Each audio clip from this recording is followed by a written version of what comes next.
In July of 2014, Panasonic penned a contract with Tesla to provide batteries using Tesla's own proprietary chemistry, a low cobalt chemistry. In early 2016, they began to ship batteries to the Tesla Gigafactory to be assembled into their products. And then in early 2017, they began actually manufacturing Panasonic batteries on location at the Gigafactory in Nevada.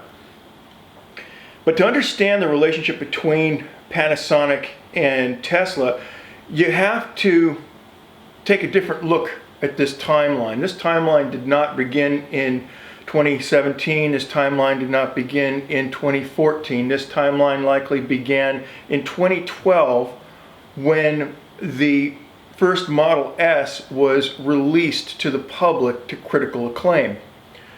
It wouldn't have been until that point that anybody could really make worthwhile predictions on what would happen with the company.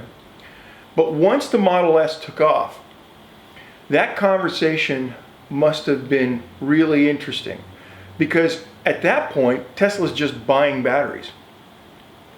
Granted, they're looking at buying a lot of batteries, but they're just buying batteries. And so at that point, they're probably a little more than just a client. Well, when the Tesla Model S was received well and orders started to pour in, the negotiation with Tesla and Panasonic likely took a different turn, in that they then began to discuss the fact that Panasonic couldn't provide the batteries for the car, not in anywhere near the numbers that they were looking at as a major automotive manufacturer. And so obviously Panasonic doesn't want to be in the position where they say, no, we can't supply these. Tesla, certainly their engineers, they don't want to be in the position where they accept no. And so then the conversation becomes, how can we make it work? What can we do? What actually needs to happen in order for this partnership to work? And the answer to that obviously revolved around the Gigafactory. And I've done limited research on this to set up this video, but when you look back on it, that's where it's going to all start, is in 2012. Now, once they came to terms with the actual numbers of how many batteries they were going to have to produce, they immediately realized, ooh, we're going to have to double the world's manufacture, the world's production of these batteries in order to meet production for the car. Because at the same time Panasonic has to meet its obligations, they then have to meet their production numbers for the car. Okay, so that sets us up obviously for some pretty good negotiations as far as numbers. So when Panasonic agreed to do this, the negotiation then came to discussions of floor space. Where are they going to do it? And then at that point, the Gigafactory was born. And that's borne out by the release dates and the groundbreaking dates for the Gigafactory. It all seemed to revolve around that 2012 release date, maybe the pre-orders and whatnot. And so obviously they got into a point where they could still pull out of any negotiations and any agreements that they made with Nevada. But at some point, obviously, it reached that tipping point, and they just had to pull the trigger on it. So now the discussion becomes that contract.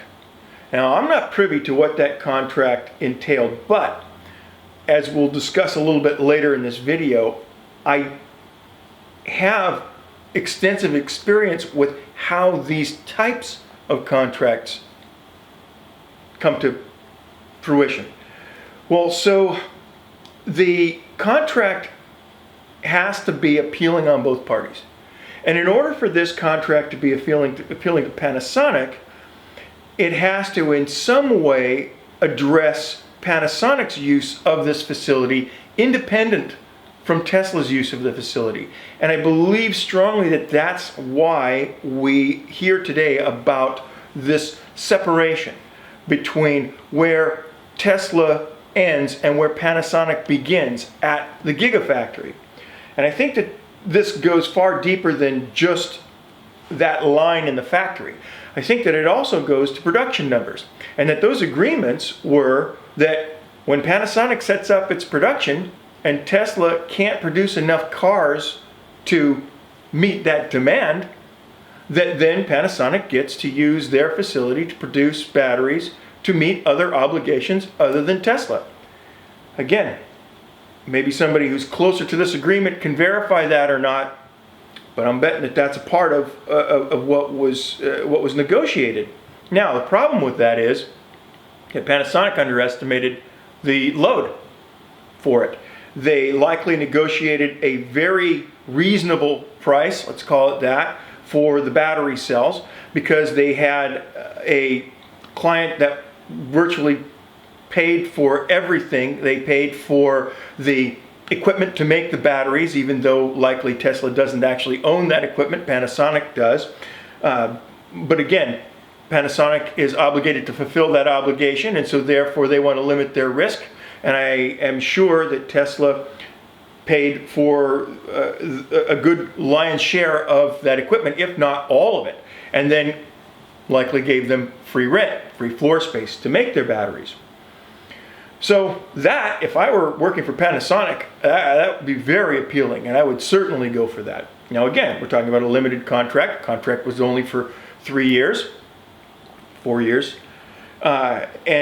So the result was that Panasonic's entire production was then sucked up by Tesla's demand for it. And that likely occurred somewhere around, I'm going to guess, and I'm going to say probably mid-2017, because at that point, Tesla was already cranking with not only the Model S and X, but now they had firmly established the Model 3. They were also manufacturing their Powerwall too. And so at that point, this whole thing starts to seem a lot less lucrative for Panasonic. And at that point, they're going to be wringing their hands and just waiting for that contract to end. Now, while this is going on, Tesla isn't just sitting around waiting for it to happen. They know this contract is going to end. And as we discussed in the Maxwell Technology video earlier, the purchase of Maxwell Technology had very little to do with their ultracapacitors, and certainly very little to do with their electric suspension technology. Though those things were interesting, what Tesla was really interested in was their dry electrode manufacturing process, a process that Maxwell Technologies had patented. Now, that is leverage. And at that point, they have a bargaining chip. And what do they do with it? Well, now we're finding out that Tesla had a skunkworks facility, and has had for some time, on Cato Road near their main manufacturing facility, where they've been doing battery development work. Well, these types of contracts and purchases, like what you saw with Tesla and Maxwell Technologies, these have long lead-in times. These have periods where the companies are doing proofs of concept and all of that. And so Tesla, I'm sure, in addition to doing work with solid-state batteries, was also doing work with this dry electrode manufacturing process. So that leads us up to the purchase of Maxwell Technologies. And I'm sure everybody at Tesla was breathing a sigh of relief when that was approved. Now, again, these types of agreements, these things get approved long before any ink is put to paper. There are already firm agreements or fairly firm agreements in place. And so what you saw with the purchase of Maxwell Technologies was basically just the government giving approval that they're going to allow Tesla to go ahead and purchase the company. Okay, so that said, so now let's talk about predictions from that. And then I'll go into a little bit of why my experience tells me that this is true. So the prediction is that the dry electrode manufacturing process is going to be leveraged. And it's going to be leveraged not only by Tesla, but it's also going to be leveraged by Panasonic. In these types of agreements, it is critical that you create win-win situations. If you go through life as a company, especially one that's trying to make their way, if you go through those initial phases, especially thinking that it's going to be you as the winner, you're going to win every negotiation, or you're not going to enter into them, then you're going to fail. You're not going to succeed. You need to entice other companies to work with you by creating win-win situations. Now, this contract negotiation, I don't think that's any different. I think that ultimately Panasonic will streamline their battery manufacturing at the Gigafactory as a proof of concept. I think that they will license that technology from Tesla, and that then they will use that dry electrode technology, that manufacturing technology that Tesla now owns, to increase the efficiency of their battery manufacturing worldwide. That's a win-win. It's especially a win-win when you consider that Tesla itself is probably not even interested all that much in the existing battery technologies.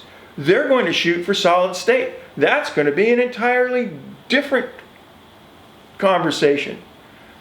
But there is still a use for the two types of battery cells that they're currently making, not only for Tesla, but for other potential clients.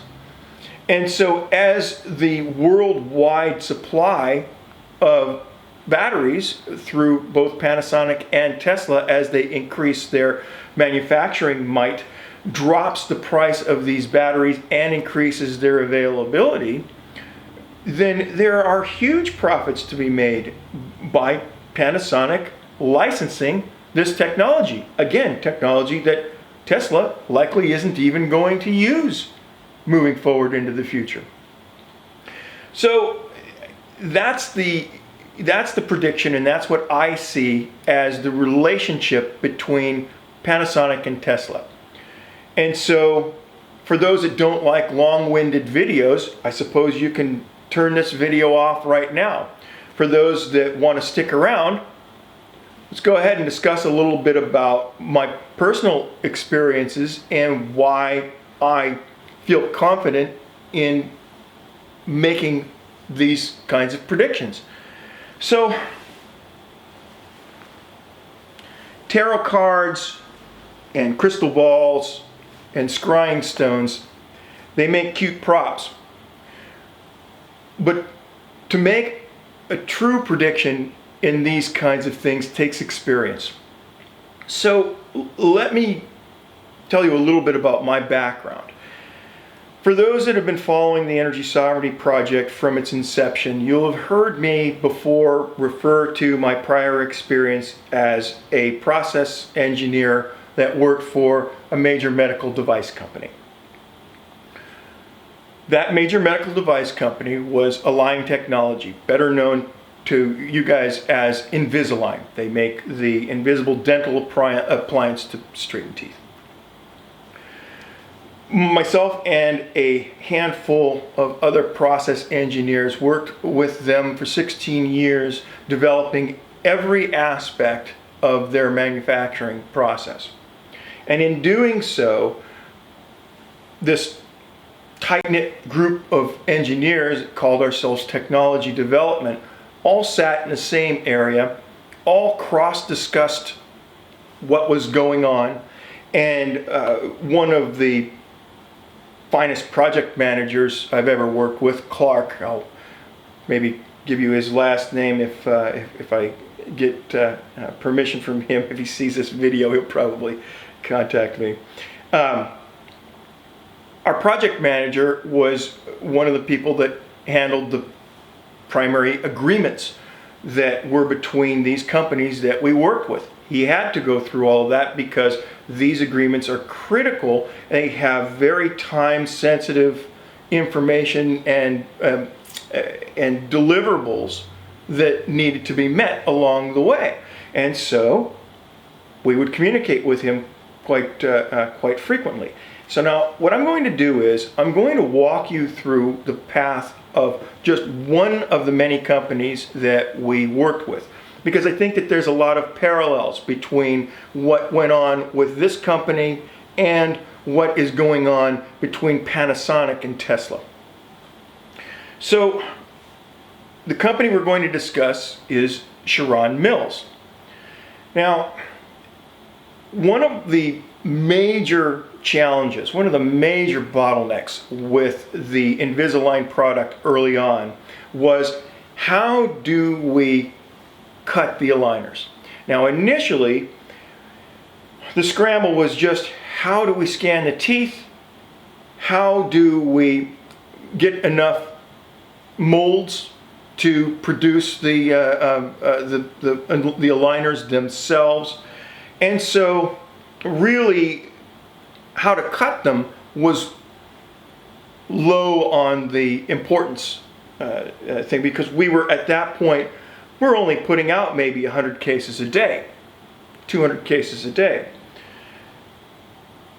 In Juarez, Mexico, we had a facility where there was an army of individuals, perhaps 80 to 100 individuals with Dremel tools, cutting the aligners out by hand. Now, that is obviously not scalable. So, around 2003, 2004, our master machinist, Craig, started to work with Sharon Mills to develop a way to input G-code, which is the tool path code, into the Sharon mill on the fly. Well, that's nothing new. People have been doing that forever. Okay, well, but we were talking about a lot of data. All right, well, so now that we have established a method of scanning the teeth and creating the G-code, that was then transferred over to the mills, and it was game on. Because now we could increase the efficiency and the scalability of that manufacturing process. So we did. Started off by a proof of concept. We bought one or two of these Sharon mills.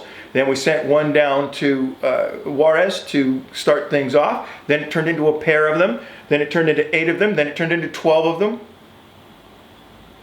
Well, when you buy 12 of anything that expensive, that gets the manufacturer's attention. That allows them to do things that they find very difficult to do in their own development process. When they're developing a unit, they seldom get an opportunity to put 10 of these things, 8 or 10 of these things in one location in the same environment, all doing the exact same the task. Okay?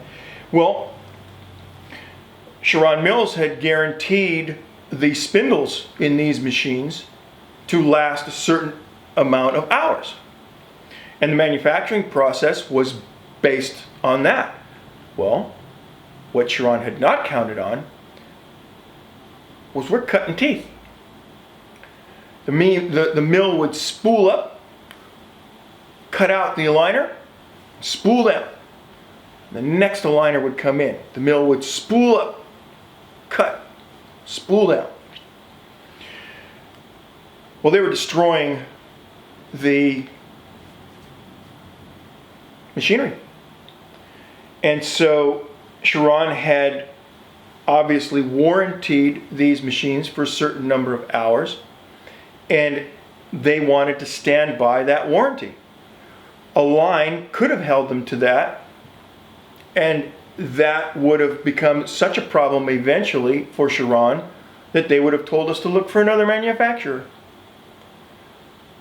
But that isn't how these types of agreements work. So instead, Invisalign worked with Sharon to change out the spindles, and ultimately worked with and helped co-fund a new type of spindle. I won't go into detail just to safeguard any kind of giving away any kind of intellectual property that wouldn't be fair. But let's say now that anybody that knows about Sharon Mills knows that they have the most robust high-speed spindles of any other manufacturer. I believe that that is still true. And they owe that to the work that they did with us at Align Technology. Okay, so that's just one step. Well, where does this continue? We can't continue to cut these things with a mill. Even though we have now helped Sharon create the best mill on the planet for doing that type of work, the reality is that that's simply not the way to do it. The way to do it is with lasers. And so then my job became make a laser that's capable of focusing inside a 2-layer material of polycarbonate and another material bonded together.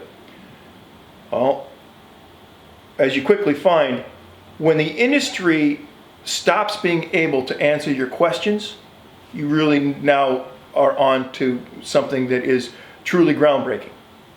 So, we worked with a variety of different laser types. We worked with a variety of different methods of manipulating the teeth around while we cut with the laser. And then the result was that we knew a lot about how to focus a laser and keep it focused on something that was moving at a specific speed. Well, we still need somebody to manufacture the cutting tool. So one of our options was to work with Sharon Mill and to then license a cutting head, a laser cutting head, that will fit inside their existing machine and be able to accomplish the task. That helps us with scalability. In theory, we would be able to then convert our existing Sharon mills to be able to cut with lasers. And so now you're probably starting to see some parallels between what went on between Align Technology and Sharon Mills and what is going on now between Tesla and Panasonic. And now we're going to take that comparison to its conclusion, and then we'll finish this video. Along the way, while we were designing this upgrade kit, let's call it that, we started to discover that it was better for us to do vertical development of this tool and then combine the functions of several different manufacturing areas where we would introduce the piece into the device at an earlier stage in the manufacturing, and then it would be able to process all the way through this, and an aligner would come out the other side. That wasn't going to happen in just a mill, and that device was not going to be something that Sharon Mills was going to be interested in because it was mission specific. So we optioned the ability for Chiron to license the technology so that they could make a laser cutting mill if they wanted to. And at the same time, we developed our own laser cutting machine that we could then deploy. And it created a situation where we could slowly wean ourselves from the relationship between Align Technology and Chiron Mills while still maintaining that win-win relationship, and everybody goes away happy and not the worse for their dealings with one another. Now, it wasn't so important in the case of Align Technology that this be maintained. That is so very not true with the relationship between Tesla and Panasonic. Because at some point in the future, it is conceivable that their paths may cross again with a product that Panasonic has that Tesla will want to make use of. And so it is to the benefit of both of these companies to play nice with each other. So I hope you found that interesting. There was a lot of interest in the Maxwell Technologies video. I basically alluded to some of the things that I just told you now. I didn't go into any great detail at that time. I was still wrestling with the decision about going into any greater detail about my previous experiences.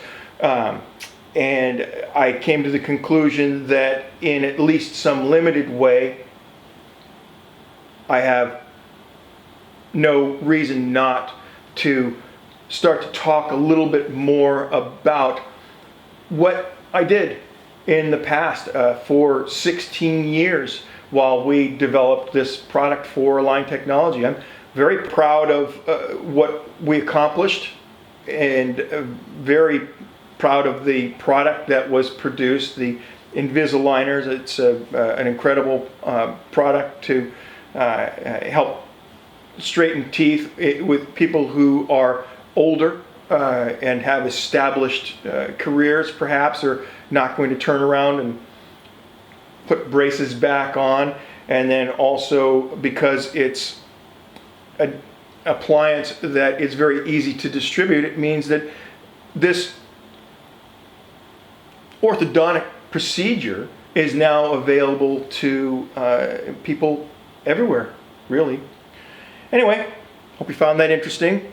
And until next time, thank you for joining us.